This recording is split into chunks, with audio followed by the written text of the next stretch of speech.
Welcome back to the channel, guys. I hope you're having a great weekend. So, Seyi Olofinjana has now completed a season-long loan move from Sport to Lazio for €2 million.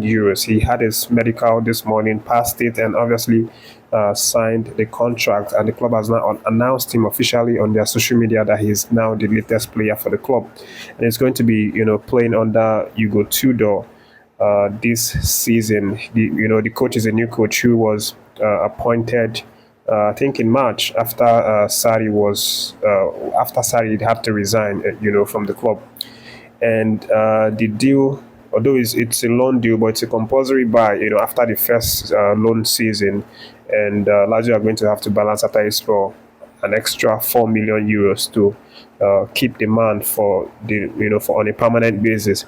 We wish him all the best. We know that Fisao is still a young man, 23 years old. That's some really impressive season last season, scoring 9 goals and having 6 assists in 39 appearances, which is something you cannot beat for a 23-year-old player. And then we saw him make a first full derby for Nigeria Spikers and had the goal for that game. Even though we didn't win that game against South Africa, but again. Congratulations to him. We wish him all the best. It's going to be a proof challenge because it's a new country, new culture. But I know Fisa Dele-Bashiru, and I believe that he's going to have the best time in Lazio because he's such a very dedicated young man. He's a hard worker and he is going to shine. He's going to hit the ground running ASAP. And leaving that, just let me let you know about the Nigerian Super Falcons. Of course, I talked about the fact that they are going to travel this week to Seville, Spain, where they are going to hold their campaign for the Olympic Games that's coming up this month. Later, 25th of this month is the day that the Olympics starts, and then we have our first leg against Brazil. But the latest right now is the fact that there's only been one player, and that player is in fact a goalkeeper, Chiamaka Nnadozie, who is apparently the only one that has made the trip. She made the trip from Paris, in France, straight to Sevilla. And as I mentioned in the last video, the directive for them was that the players that are in Nigeria would convene, and travel together. But the ones that are already in their different club sites in different parts of the world would just make the trip from wherever they are to Spain. And right now, Chiamaka Nnadozie is the only person that has reportedly, arrived. But more updates coming up in the next couple of hours. Of course, we expect them to. We expect to hear more from their camp regarding their arrival and what they've started doing in terms of preparation for that game. But moving on, guys, let me let you know that Chelsea Football Club of England has now appointed a certain Nigerian Super Eagles legend, Seyi Olofinjana, ex-Nigerian Super Eagles midfielder and legend of Nigerian football, as a part of the scouting staff for Africa. And along Seyi Olofinjana, there's also a scouting agent called Achiru Goa. So he and this man, with another small group, are going to be the ones in charge of getting young talents, in Nigeria, and then helping recruit these talents to Chelsea Football Academy.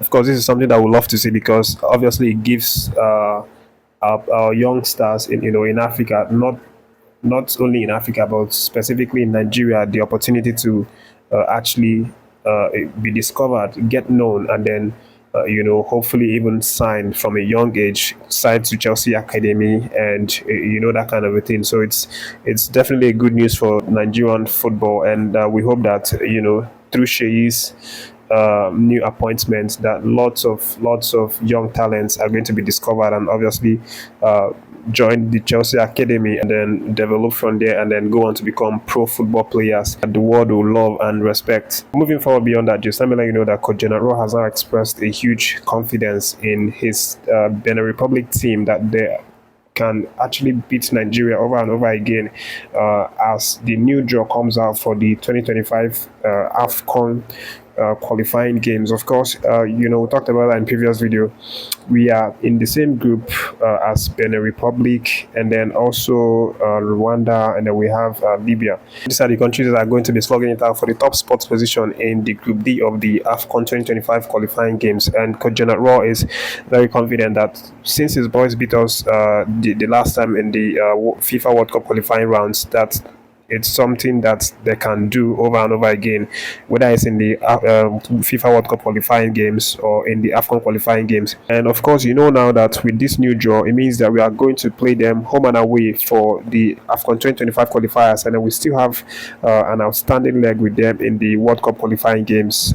That's going to come later next year at home, in Nigeria, because obviously the first time we played it in we played it in Ivory Coast, which represented the home ground of Benin Republic, because they could not host us in their home ground because their facilities were not up to standard, as according to CAF. But this man believes that the last time that they beat us gave them an extra confidence to go on and beat us repeatedly, because obviously they've done it before and they can do it again. That's what he's saying. But of course, for Nigeria, this is going to be a chance for we to get a revenge on them for how they humiliated us yesterday. I call it humiliation because Benin Republic should not be beating Nigerian Super Eagles.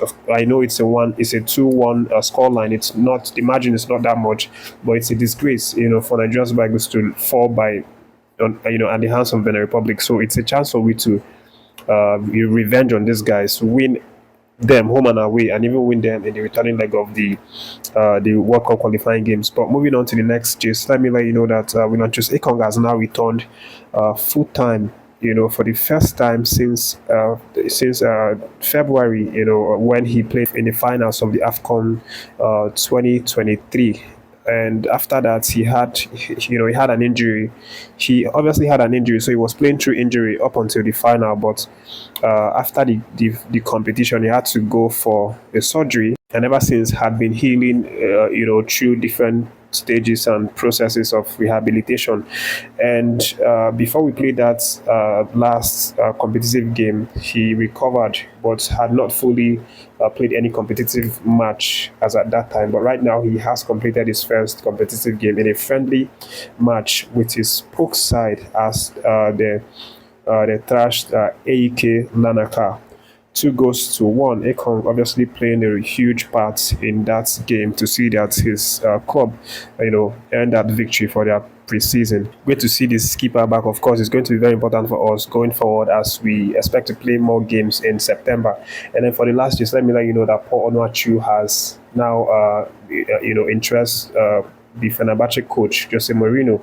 The report is that Jose Mourinho wants to bring Paul Onuachu to his Fenerbahce. Southampton are demanding 50 million euros for the striker, and then the striker himself is demanding 2 million euro wages a year for for his deal if he should join Mourinho's side. But Mourinho obviously is an admirer of the Nigerian forward because, of course, for his goal tally last season in the Turkish league, he actually scored 15 goals and had 4 assists in 21 games, which is incredibly very massive. And we know that he had injury, which is why he didn't, get up to maybe like 20 goals a season. So Mourinho wants to get him to join the club. Well, we'll see how this unravels in the next coming hours. That's the updates for now. Thanks for watching. Don't forget to like and share the video. Subscribe to the channel. Stay tuned for more updates, guys.